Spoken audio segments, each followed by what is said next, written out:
이번 영상에서는 상계주공 재건축에 대해서 전체적인 사업성 분석을 하고 매수해야 될 단지를 찍어줄게. 먼저 25년 12월 18일자로 노원구 상계, 중계, 하계 택지개발지구 재건축 재정비안이 최종 고시가 됐는데, 이 최종 고시가 갖는 의미가 뭐냐면은 6월에 제시됐던 재정비 기본 방향이 이번 고시로 인해서 법적 효력을 갖게 되는 거야. 이러한 재정비안의 가장 근본적인 취지는 서울시에서 진행하는 균형발전과 강북지역 경쟁력 제고의 취지 때문에 진행이 된 건데, 그로써 이 해당 단지들이 사업성을 갖게 될 수 있게 된 거야. 이런 수혜를 통해서. 그러면 상계동은 기존의 34,500세대에서 재건축 후에 47,600세대로 40%가량 증가하게 될 건데, 이러한 전체적인 이 사업 진행에 대한 부분을 설명을 해줄게. 먼저 재건축 사업성의 판단 기준은 분양가하고 분양 세대수로 판단을 해야 되는데, 해당 지역처럼 상급지가 아닌 경우에는 주변 신축 시세 가격 판단을 해보면 분양가를 높이기가 힘들어. 이쪽 지역은. 그렇기 때문에 사업성을 높일 수 있는 방안은 용적률 상향밖에 없거든. 내가 이전에는 이 상계주공 이쪽을 해당 투자처로 쳐다도 안 봤던 이유가 뭐냐면은, 이 재건축에 관련된 평형계산법을 내가 알려줄게. 기본적으로 상계동 같은 경우에는 단지별 대지 지분을 전체적으로 나열을 하면 1단지 11.79평, 2단지 12.3평, 3단지 13.63, 4단지 10.61, 그 다음에 6단지가 10.9, 그 다음에 7단지 10.3, 9단지는 10.57, 10단지 12.58, 11단지 13.28, 12단지 10.42, 13단지 10.31, 14단지 13.74, 16단지 11.48, 그리고 재건축 추진 중인 5단지 같은 경우가 11.21평이고, 포레나 노원으로 재건축이 진행됐던 8단지 같은 경우가 가장 높았지. 14.36평이야. 그러면 이 평균 대지 지분 10평이라고 가정을 하면 어떻게 계산을 해야 되냐면, 기본적으로 10평 중에서 한 평을 서울시에 대지 기부 취납을 해야 되거든. 그러면 한 평은 서울시에 가져갈 거고, 그럼 9평이지. 그리고 기본 용적률 250%를 잡으면 추가 용적률을 상향을 받아서 50% 정도 받게 되면 통상적으로, 그러면 300%잖아. 그러면 추가된 250에서 300 사이에 50% 추가된 부분에서 25%는 기부 체납을 해야 돼. 그러면 용적률을 275%를 받게 되잖아. 그러면 9 곱하기 2.75를 해봐. 그러면 24.75가 나올 거거든. 그러면 25평 미만의 평형만 제공할 수 있어. 그렇기 때문에 평균 대지 지분이 한 13.5평 정도는 돼야 1.5평 정도 대지 기부 체납을 하고, 12 곱하기 2.75를 하면 33평이 나오거든. 그러니까 30평대 정도의 이 면적이 나오려면 대지 지분이 이 정도는 돼야 돼. 그렇기 때문에 10평대 대지 지분은 사업성이 나오질 않아. 추가 분담금이 나왔을 경우에는 상대적으로 주택 가격이 낮은 지역은 추가 분담금을 부담하고자 하질 않거든, 입주민들이. 그렇기 때문에 사업이 진행이 안 되는 거야. 그러면 속도가 오래 걸리겠지. 그래서 내가 안 찾아봤던 거거든. 그런데 이제 달리 생각해야 될 부분이 있어. 뭐냐면, 어떤 부분이 달라진 거냐면은, 이 노원역 같은 경우 예를 들면 이 역세권을 기준으로 해서 복합정비구역이라는 게 지정이 될 건데, 이 복합정비구역 지정의 핵심은 뭐냐면은 3중 규제 철폐에 있거든. 그러면 역세권 정비 사업에서 준주거 종상향 활성화를 시킬 거야. 기존의 서울시 지침은 역세권 중에서 재건축 재개발 평균 공시지가가 서울시 전체 재개발 재건축 평균 이하인 곳에는 우선 적용한다는 방침인데, 노원구는 더 낫겠지, 평균 공시지가가. 그리고 공급을 늘리려면 고밀 개발은 필연적이야. 기존에 지하철역 경계가 250m 이내를 잡았는데 350m로 확대 적용이 됐어.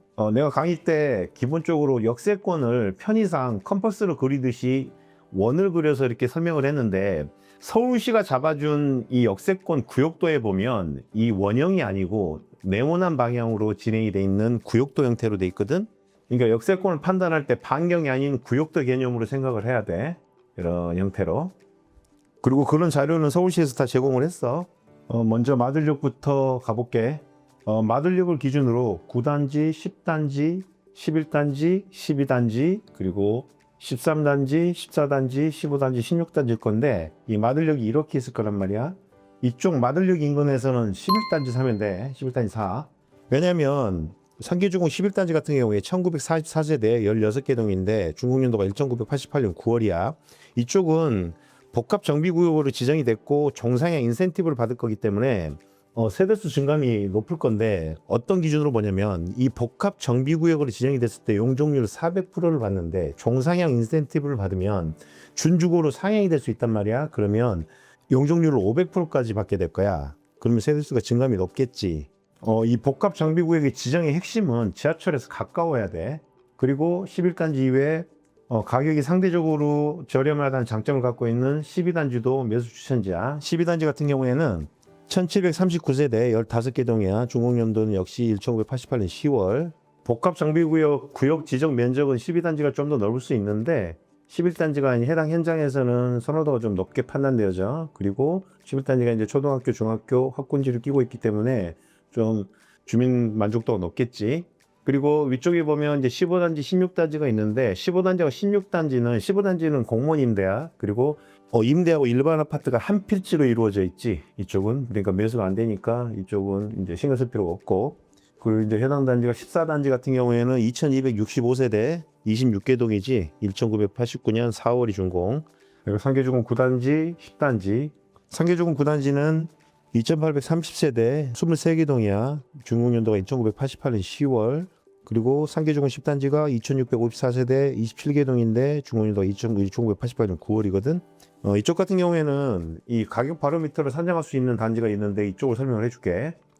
해당 단지가 포레나 노원인데 1062세대 13개 동이야. 2020년 11월이 준공인데 이 포레나 노원이 기존의 상계주공 8단지가 재건축이 된 거야. 지금 시세는 파사타입 기준으로 12억 정도 할 건데 이 상계주공 8단지가 이 사업이 좀 빨리 진행이 됐던 이유는 뭐냐면은 이 해당 단지가 용적률 88%의 평균 대지 지분이 약 14.4평이었거든. 그러니까 사업성이 엄청났지. 독보적으로 낮은 용적률하고 높은 대지 지분 때문에 진행이 됐는데 추가적인 부분이 뭐가 있었냐면은 이 해당 상계주공 8단지 같은 경우에는 이 조립식 건물로 지어졌기 때문에 안전성에 대한 문제가 제기됐어. 이 보통 아파트 같은 경우에는 철근을 세운 거푸집을 만들고 나서 콘크리트를 부어가지고 뼈대를 세우는 방식인데 이 8단지는 이 공장에서 미리 만들어가지고 조립을 시키는 PC 공법이라고 하거든. 이게 이제 프리캐스트 콘크리트 방식이라고 하는 건데 쉽게 말하면 벽돌 같은 걸 만들어가지고 와서 얹는 방식으로 진행했다는 거야. 그러니까 안정성이 좀 문제가 생겼지. 이제 조립 방식으로 진행됐으니까. 해당 단지의 사업 속도는 2013년 11월에 정비계획이 통과가 됐고 2016년 1월에 사업 시행인가가 났어. 그리고 2016년 6월에 시공사 선정, 그리고 2017년 3월에 관리처분 인가가 나고 2017년 5월에 이주를 개시를 했거든. 그리고 2017년 7월에 착공, 2020년 11월에 준공이 됐어. 빨리 됐지. 그리고 2020년 12월에 입주를 했어. 그때 당시에 단지명은 노원 꿈의 그린에서 브랜드가 변경이 됐어. 포레나 노원으로. 이때 당시에 이 금액을 좀 설명을 해줄게. 이 공사비가 해당 시점에는 3.3제곱미터당 419만 7천 원이었거든. 철거비 포함해서. 반값도 안 되지 지금하고. 그리고 파사타입이 2020년 중공 당시에 매매가가 6억 2천이었어. 2배 됐네. 이게 포레나 노원 단지를 1단지 2단지인데 이 단지를 기준으로 가격을 비교해보면 추후에 새 아파트가 됐을 때 어느 정도 이 거래가들이 예측이 되겠지. 그러니까 이걸 체크를 해야 돼. 그리고 상계주공 재건축의 코어 지역은 당연히 노원역이겠지. 4호선, 7호선 라인에서 해당 단지 중에 5단지, 6단지, 그 다음에 3단지, 7단지인데 이 복합 정비구역으로 지정될 지역은 이렇게 되는데 면적상에서 이 6단지가 가장 구역 면적이 가장 넓게 포함될 거야. 상계주공 6단지 같은 경우는 2646세대 28개 동, 중국연도가 1988년 5월. 이쪽은 이제 5구제곱미터가 한 8억 정도 할 거야, 매매가가. 그리고 이 아래 보면 이제 상계주공 5단지가 있지. 상계주공 5단지는 재건축이 확정이 됐지. 25년 4월에 사업시행인가가 났고, 추가 분담금 이슈로 기존 GS건설이 해지가 되고 하나건설로 시공사가 선정이 완료가 됐어. 이쪽은 이제 특징이 전용 31제곱미터 소형 평수로만 구성이 되어 있거든. 그러면 사업성이 나오기가 힘들단 말이야. 그런데 이쪽은 사업이 진행이 된 이유가 뭐냐면은 사업성 보전 개수라는 게 있어. 이 사업성 보전 개수라는 거는 사업성이 낮은 단지의 여건을 개선하기 위해서 용적률 인센티브에 보전값을 부여하는 제도인데 토지 가격이 낮을수록 보전 개수가 높아진다고 보면 돼. 그래서 이 상계주공 5단지는 사업성 보전 개수를 최대치인 2.0을 적용을 받았거든. 그래서 사업이 진행이 되게 된 거야. 그리고 해당 현장은 27년도에 이주를 할 거야. 그리고 이제 대장 단지지. 이쪽 일대에서는 상계주공 3단지 이거 사. 이 매물이 많이 없긴 할 텐데 상계주공 3단지 같은 경우에는 평균 대지 지분이 13.61평이고 2213세대 26개 동, 중공연도가 1987년 11월이거든. 이쪽은 복합 정비구역으로 지정이 된 부분도 해당 사항이 있지만 추가적인 부분을 설명을 해줄게. 이 보면 노원구청에 있어서 행정 편의시설이 가까이 있고 노원구 창동 차량기지가 진접으로 이전을 할 거야. 이 부분은 앞으로 이전을 할 계획이다가 아니라 정해졌어. 진접 차량기지가 다 완공이 됐기 때문에 그쪽으로 이동을 할 건데 아마 6월까지 이용을 하고 이동을 할 거야. 그렇게 되면 해당 차량기지 부지에는 SDBC라고 서울 디지털 바이오시티가 조성이 될 거야. 그러면 일자리 창출이 진행이 되겠지, 이쪽이.